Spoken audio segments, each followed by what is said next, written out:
Hello दोस्तों, नमस्कार। दिन भर की बड़ी खबर बिना देरी के बताएंगे, जहां सबसे पहले बताएंगे भारतीय और चीनी नौसेना आमने सामने। कोलंबो में भारत ने एक तो चीन ने 3 युद्धपोत उतार दिए। दोस्तों बताएंगे क्या है अभी की सबसे बड़ी और एक्सक्लूसिव जानकारी, तो वही बताएंगे। उधर रशिया ने यूक्रेन पर दाग दी 100 मिसाइलें, तो इधर प्रधानमंत्री नरेंद्र मोदी जी को अमेरिकी राष्ट्रपति जो बाइडेन ने लगाया कॉल। जी हाँ दोस्तों, क्या हुई फोन पर बात? आखिर क्यों बाइडेन ने पीएम मोदी को किया फोन? किन किन मुद्दों पर हुई बात सबसे पहले आपको बताएंगे दोस्तों। तो वहीं बताएंगे 102 पाकिस्तानी सैनिक मारे गए। जी हां, बीएलए ने सबसे बड़ा दावा किया है, 102 पाकिस्तानी सैनिकों को सुला दिया मौत के घाट। दोस्तों तो वहीं बताएंगे प्रधानमंत्री मोदी जी एससीओ की बैठक में इस्लामाबाद जाएंगे या फिर नहीं जाएंगे। इस चर्चा के बीच पाकिस्तानी शख्स ने उगल दिया जहर। दोस्तों आपका जानना बेहद जरूरी, सारी जानकारियां बताएंगे, बस आप वीडियो के अंत तक बने रहेगा। और खबरों में आगे बढ़ने से पहले निरंतर अपने भारत देश का समर्थन करते हैं और निरंतर विकास होते हुए देखना चाहते हैं भारत में, तो इस वीडियो को लाइक करके चैनल को सब्सक्राइब करके बेल आइकन दबा के कमेंट में जय हिंद कहना मत भूलिएगा। तो बात करें पहली बड़ी खबर की, जहां भारतीय और चीनी नौसेना आमने सामने। कोलंबो में भारत ने एक तो चीन ने 3 युद्धपोत उतार दिए। दोस्तों बता दें, भारतीय नौसेना का पोत आईएनएस मुंबई श्रीलंका की 3 दिवसीय यात्रा पर सोमवार को कोलंबो बंदरगाह पहुंचा। संयोग से चीनी नौसेना के 3 युद्धपोत भी आज कोलंबो बंदरगाह पहुंचे। श्रीलंका नौसेना ने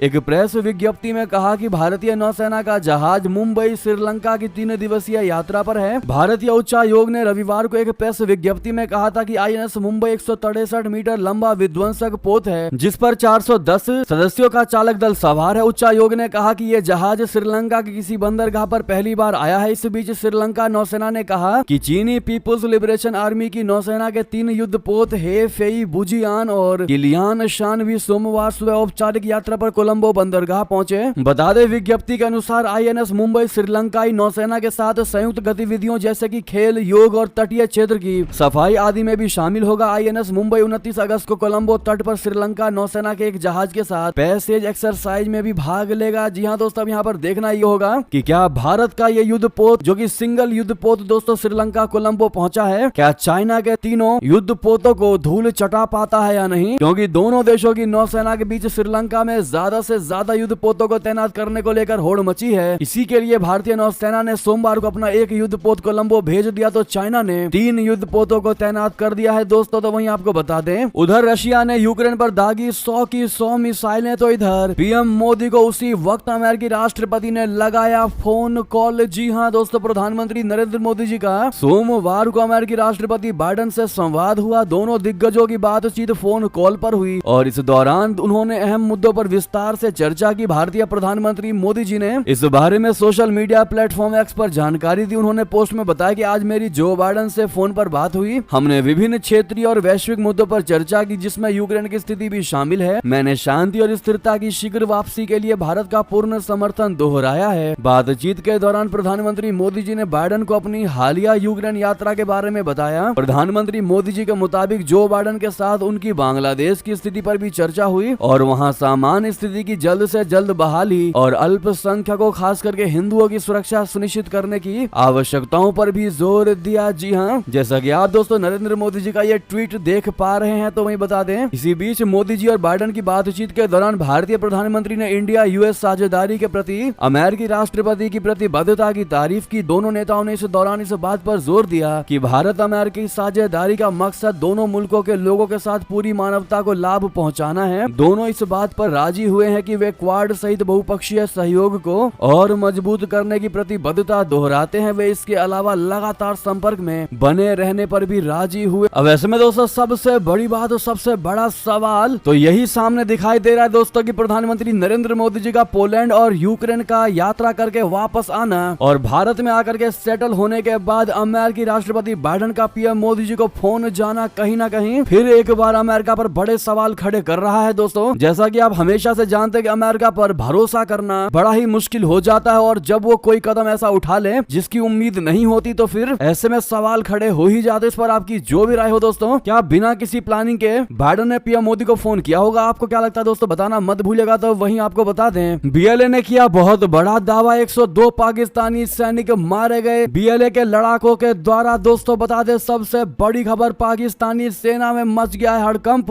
शहबाज शरीफ की उड़ गई है नींद। दोस्तों दोस्तों पाकिस्तान में सेना और विद्रोहियों के बीच जारी जंग में दोनों पक्षों को भीषण नुकसान पहुंचा है। बलूच लिबरेशन आर्मी ने दावा किया है कि उसने पाकिस्तानी सेना के खिलाफ ऑपरेशन हैरौफ शुरू किया है। बीएलए के एक प्रवक्ता ने दावा किया कि इस ऑपरेशन के शुरू होने के 6 घंटों के अंदर 102 पाकिस्तानी सैनिक मारे जा चुके हैं। रिपोर्ट के अनुसार इस ऑपरेशन में बीएलए के मजीद ब्रिगेड के आत्मघाती हमलावर भी शामिल हैं। इसमें पाकिस्तानी सेना के बेला कैंप के बड़े हिस्से पर कब्जा करना और सैन्य काफिलों पर घात लगाकर हमला करना शामिल है। वहीं पाकिस्तानी सेना ने दावा किया है कि उसने अलग अलग जगहों पर मुठभेड़ में 21 आतंकवादियों को मार गिराया है। जी हां, बीएलए के बयान के अनुसार बेला में पाकिस्तान के मिलिट्री बेस पर हुए हमले के दौरान 40 से अधिक सैनिक मारे गए। बयान में कहा गया है कि बीएलए के फियादीन यूनिट ने पिछले 6 घंटों से बेस के एक बड़े हिस्से पर कब्जा बनाया हुआ है। बता दें कि लगातार फिदाइन हमले करते दिखाई दे रहे हैं ये बीएलए। अब ऐसे में दोस्तों जैसे ही खबर आई है कि 102 पाकिस्तानी कुल सैनिक मारे गए हैं, तो इसके बाद पाकिस्तानी आर्मी के ग्रुप में तहलका मच गया है। दोस्तों वाकई में शहबाज शरीफ सो तक नहीं पा रहे होंगे। तो वहीं आपको बता दें, नेपाली प्रधानमंत्री ओली ने कहा कि पड़ोसियों में मतभेद होना तो स्वाभाविक है, हम भारत और चीन के साथ रखते हैं मैत्रीपूर्ण संबंध। जी हां, नेपाल के प्रधानमंत्री केपी शर्मा ओली ने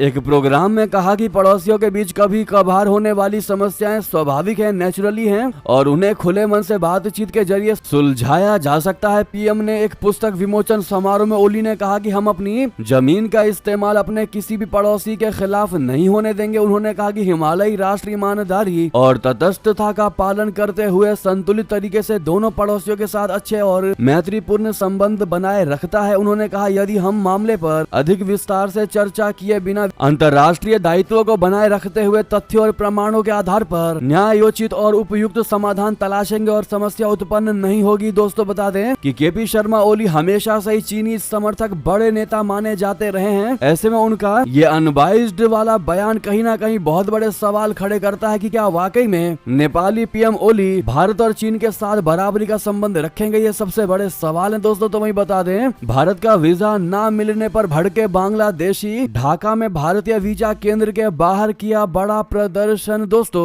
बांग्लादेश में चल रही राजनीतिक उथल पुथल के बीच सोमवार को ढाका स्थित भारतीय वीजा आवेदन केंद्र पर जोरदार विरोध प्रदर्शन देखने को मिला। दरअसल अधिकारियों द्वारा कथित तौर पर वीजा के लिए उनके अनुरोधों में देरी किए जाने के बाद सैकड़ों बांग्लादेशी नागरिक भड़क उठे और उन्होंने भारतीय वीजा आवेदन केंद्र के बाहर जमकर हंगामा किया। सोशल मीडिया पर इस पर विरोध प्रदर्शन के कई वीडियोस वायरल हो रहे हैं, जिनमें नाराज वीजा आवेदक वीजा प्राप्त करने में हो रही देरी और कथित उत्पीड़न के खिलाफ नारे लगाते हुए नजर आ रहे हैं। प्रदर्शनकारियों ने दावा किया है कि महीने तक इंतजार करने के बाद भी उन्हें अपना वीजा नहीं मिला। इंडिया टुडे टीवी के सूत्रों ने बताया है कि इस अराजकता ने न केवल भारतीय वीजा केंद्र यानी आईवैग के संचालन को प्रभावित किया है, बल्कि अन्य देशों के लिए वीजा प्रक्रिया पर भी इसका बड़ा असर पड़ा है। दोस्तों तो वहीं बता दें, बांग्लादेश ने बाढ़ के लिए भारत को ठहराया जिम्मेदार। तो उधर मोहम्मद कादिर ने कहा शेख हसीना को वापस भेजो। जी हां, बांग्लादेश में बाढ़ के हालात के लिए भारत को जिम्मेदार ठहराने वाले लोगों की निंदा करते हुए जातीय पार्टी के अध्यक्ष गुलाम मोहम्मद कादिर ने इसे गलत धारणा करार दिया। गत 6 अगस्त को भंग कर दी गई बांग्लादेश की पूर्ववर्ती संसद में विपक्ष के नेता रहे कादिर बांग्लादेश की एक अदालत में मुकदमा चलना चाहिए। बांग्लादेश के पूर्व कैबिनेट मंत्री ने एक साक्षात्कार में कहा कि दोनों देशों के लोग अच्छे रिश्ते चाहते हैं, वही ये महत्वपूर्ण है कि हम ऐसा व्यवहार करना बंद करें मानो कोई एक ऐसा सर्वोच्च है। उन्होंने कहा कि इसके बजाय एक दूसरे के साथ समान भागीदार के रूप में व्यवहार होना चाहिए। जी हाँ, उन्होंने कहा कि बांग्लादेश में बाढ़ के लिए भारत को दोषी ठहराना सही नहीं है, यह गलत धारणा है। आप बाढ़ या किसी प्राकृतिक आपदा के लिए किसी को कैसे दोषी ठहरा सकते हैं। ये सामान्य बात है कि पानी निचले इलाकों में बहकर आएगा। बरसात के मौसम में अगर पानी नहीं छोड़ा जाता है तो वहाँ स्थिति बांध टूट सकते हैं और इससे कहीं बड़ी आपदा आ सकती है। तो दोस्तों साथ ही उन्होंने कहा कि बेहतर होता कि भारत की ओर से जल्द ही चेतावनी जारी की जाती तो हमारे पास तैयारी के लिए समय होता। कादिर के बयान बांग्लादेश में बाढ़ के लिए भारत को जिम्मेदार ठहराने संबंधित कुछ खबरों की पृष्ठभूमि में आए हैं। जी हाँ दोस्तों, साथ ही उन्होंने कहा कि शेख हसीना के भारत चले जाने के फैसले ने स्थिति को और बिगाड़ दिया। मुझे लगता है कि शेख हसीना को जल्द से जल्द बांग्लादेश प्रत्यर्पित किया जाना चाहिए और उन पर मुकदमा चलना चाहिए। भारत को उन्हें बांग्लादेश सरकार से सुपुर्द कर देना चाहिए। तो दोस्तों वहीं आपको बता दें, जम्मू कश्मीर 2014 विधानसभा चुनाव में पीडीपी नंबर 1 तो बनी थी, बीजेपी नंबर 2। आखिर कांग्रेस और एनसी का क्या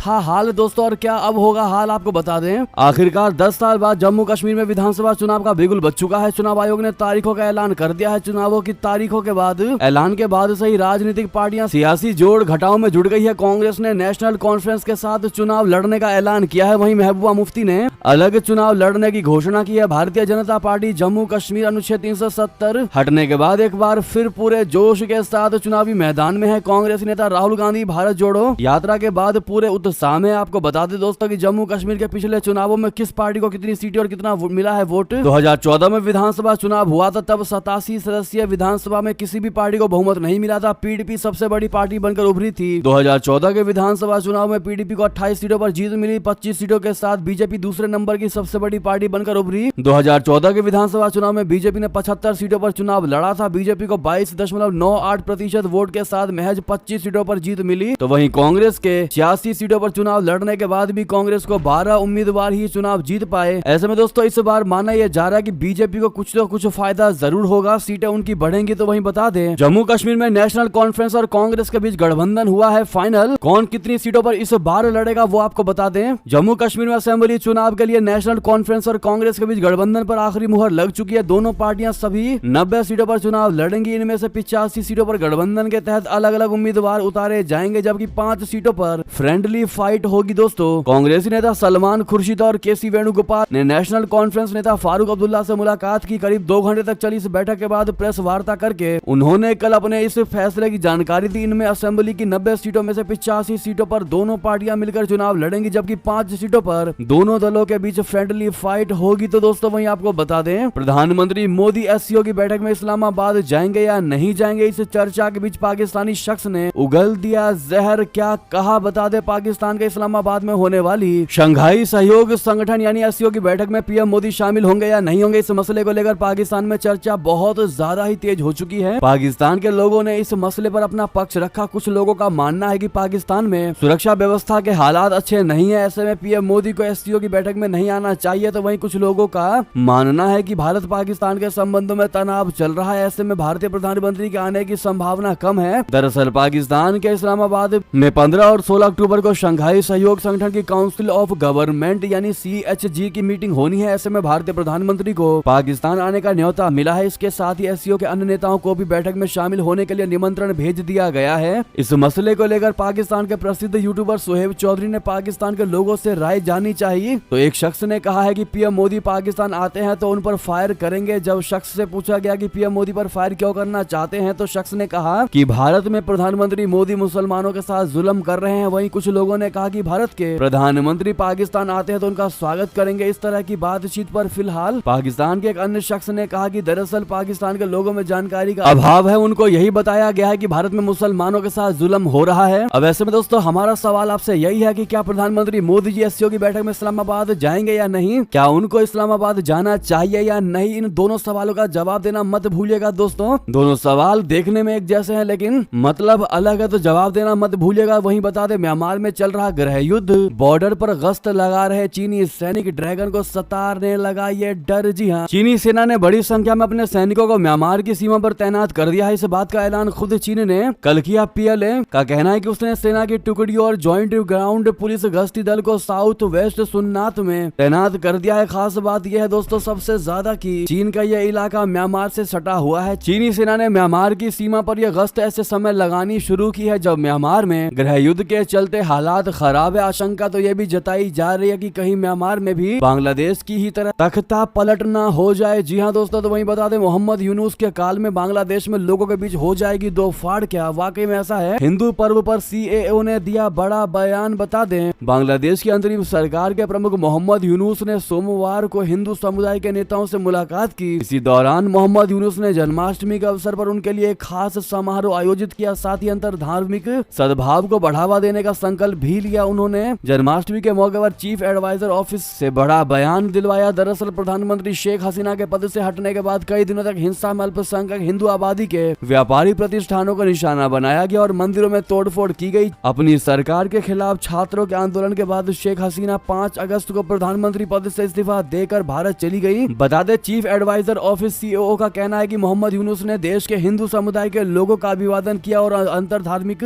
सद्भाव को बढ़ावा देने का वादा किया। इस दौरान हिंदू नेताओं ने इस अवसर पर यूनुस को बधाई दी। तो वहीं आपको बता दें अमेरिका और दक्षिण कोरिया की सेना हुई एक, तो नॉर्थ कोरिया ने ड्रोन से उड़ा दिया टैंक। आखिर क्या है मामला बता दें। नॉर्थ कोरिया लगातार अपनी सैन्य शक्ति बढ़ाता जा रहा है। इस बीच उसने कई मिसाइलों की टेस्टिंग की थी, जिसके बाद अमेरिका दक्षिण कोरिया कोरिया भड़क गए थे। अब तानाशाह किम जोंग उन ने एक आत्मघाती ड्रोन तैयार किया है। उसकी टेस्टिंग भी उत्तर कोरियाई नेता किम जोंग उन ने खुद देखी है। वहाँ की मीडिया KCNA ने ड्रोन के टेस्ट की तस्वीरें भी जारी की हैं। Institute of north Korea academy of defence science का दौरा किया था। यहाँ कई तरह के ड्रोन के सफल परीक्षण को देखा। जारी तस्वीरों के मुताबिक एक्स शेप वाला एक सफेद ड्रोन टैंक जैसे टारगेट को टकराकर नष्ट होते हुए दिखाया गया है। ये एक ऐसा ड्रोन है जो लक्ष्य से टकराकर खुद भी नष्ट हो जाता है अपने साथ। ये टारगेट को भी तबाह कर देता है। दोस्तों, आत्मघाती ये ड्रोन विस्फोटक ले जाने वाले ड्रोन होते हैं। इन्हें टारगेट के पास गिराने के हिसाब से ही तैयार किया जाता है जो लक्ष्य से टकराकर खुद भी नष्ट हो जाता है। तो वही बता दें, पाकिस्तान के पंजाब में अब पतंग उड़ाने पर होगी 5 साल की कैद और 20 लाख जुर्माना। क्यों लिया गया ये फैसला, बता दें। संशोधित अधिनियम 2007 के तहत पतंग उड़ाने के लिए धातु के धागे, तार और नुकीले धागे का उत्पादन, उपयोग और वितरण भी अपराध माना जाएगा। सूत्रों के अनुसार पाकिस्तान की पंजाब सरकार ने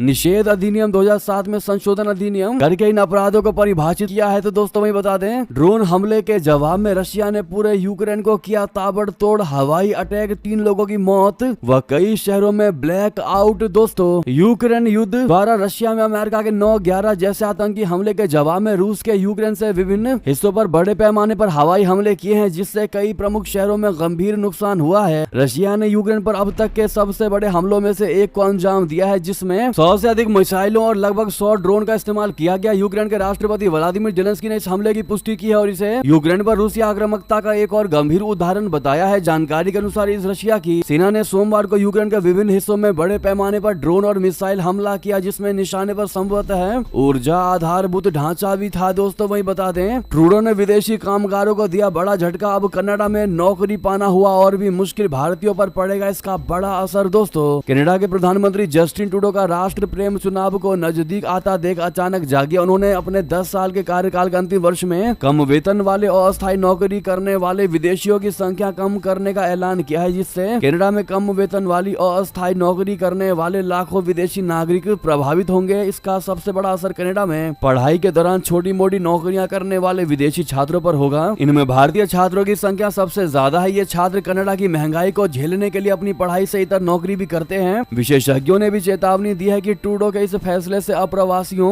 और युवाओं के बीच बेरोजगारी को बढ़ावा मिलेगा। तो दोस्तों वही बता दें, राजनाथ सिंह जी ने अमेरिका में प्रवासी भारतीयों से की बातचीत, दुनिया की सबसे बड़ी सुरंग का किया दौरा। जी हाँ, रक्षा मंत्री राजनाथ सिंह जी ने अमेरिका के टेनेसी राज्य में भारतीय समुदाय के लोगों के साथ बातचीत की और समाज विज्ञान और अर्थव्यवस्था के क्षेत्र में उनके योगदान की सराहना की है। अमेरिका और भारत के बीच व्यापक वैश्विक रणनीतिक साझेदारी को और प्रगाढ़ करने के लिए 4 दिन की आधिकारिक यात्रा पर हैं। उन्होंने रविवार को अपनी बैठक के बाद एक्स पर पोस्ट भी किया दोस्तों, जिसमें उन्होंने कहा कि मैफिस में भारतीय समुदाय के साथ शानदार बातचीत हुई। समाज विज्ञान और अर्थव्यवस्था के क्षेत्र में उनका योगदान अनुकरणीय है। तो वही बता दें, जम्मू कश्मीर चुनाव से बड़ी खबर, घाटी में चुनाव प्रचार करेंगे राजस्थान के सीएम भजन लाल। पीएम मोदी के साथ बीजेपी स्टार प्रचारकों की लिस्ट हुई शामिल। दोस्तों, राजस्थान के मुख्यमंत्री भजन लाल शर्मा घाटी में चुनाव प्रचार करने जाएंगे। जम्मू कश्मीर में विधानसभा चुनाव होने वाले हैं। पार्टी की ओर से बनाई जा रही स्टार प्रचारकों की सूची में राजस्थान के सीएम भजन लाल शर्मा नाम भी शामिल किया गया है। सोमवार शाम को स्टार प्रचारकों की एक सूची सामने आई है, जिसमें सूची में प्रधानमंत्री नरेंद्र मोदी सहित कुल 40 नेताओं के नाम शामिल है। दोस्तों, तो वहीं आपको बता दें, हरियाणा की सीटों पर लेकर 29 अगस्त को भाजपा की होगी मीटिंग। दोस्तों, जम्मू कश्मीर पर भी बात होगा संभव। बता दें, विधानसभा चुनावों को लेकर सरगर्मियां तेज हो गई है। हरियाणा में उम्मीदवारों के चुनाव के लिए 29 अगस्त को भाजपा के केंद्रीय इलेक्शन कमेटी की आयोग होगी, जिसमें हरियाणा के उम्मीदवारों के साथ साथ जम्मू कश्मीर की बची हुई सीटों पर उम्मीदवार के नाम तय किए जाएंगे। तो वहीं बता दें, कर्नाटक में नए जमीन घोटाले का दावा, निशाने पर मल्लिकार्जुन खड़गे का बेटा। क्या है मामला? कर्नाटक में भारतीय जनता पार्टी ने नए जमीन घोटाले का दावा किया है। बीजेपी सांसद लहर सिंह सिडोया ने एक्स पर एक पोस्ट में ये मुद्दा उठाया। उन्होंने हैरानी जताते हुए कहा कि खड़गे परिवार कब एरोस्पेस उद्यमी बन गया, जिससे वो KIADB भूमि के लिए पात्र हो गया। क्या वो ये सत्ता के दुरुपयोग, भाई भतीजावाद और हितों के टकराव के चलते है? राज्य सरकार में भारी और मध्यम उद्योग मंत्री MB पाटिल ने सोमवार को इन आरोपों को खारिज कर दिया। उन्होंने कहा कि कांग्रेस अध्यक्ष मल्लिकार्जुन खड़गे के बेटे राहुल गांधी खड़गे की ओर से संचालित शैक्षिक ट्रस्ट को एरोस्पेस पार्क में नियमों के अनुसार तय मूल्य के निर्धारित भूखंड आवंटित किया गया है। उन्होंने जोर देकर कहा कि इस प्रक्रिया में किसी भी नियम का उल्लंघन नहीं किया जाएगा। तो वहीं बता दें, ये थी की सारी बड़ी खबरें। आपको हमारी खबर कैसी लगी? आशा करता हूँ बहुत अच्छी लगी होगी। थोड़ी अच्छी लगी तो वीडियो को लाइक करके, चैनल को सब्सक्राइब करके, बेल आइकन दबा के कमेंट में जय हिंद अवश्य कहिएगा। दोस्तों, मिलते हैं अगली बड़ी खबर में, लेकिन वीडियो को शेयर करना मत भूलिएगा। बस फेसबुक, ट्विटर पर, ताकि हर कोई अपनी राय रख सके। सके और देश को मजबूत बना सके। मिलते अगली खबर में। जय हिंद, जय भारत।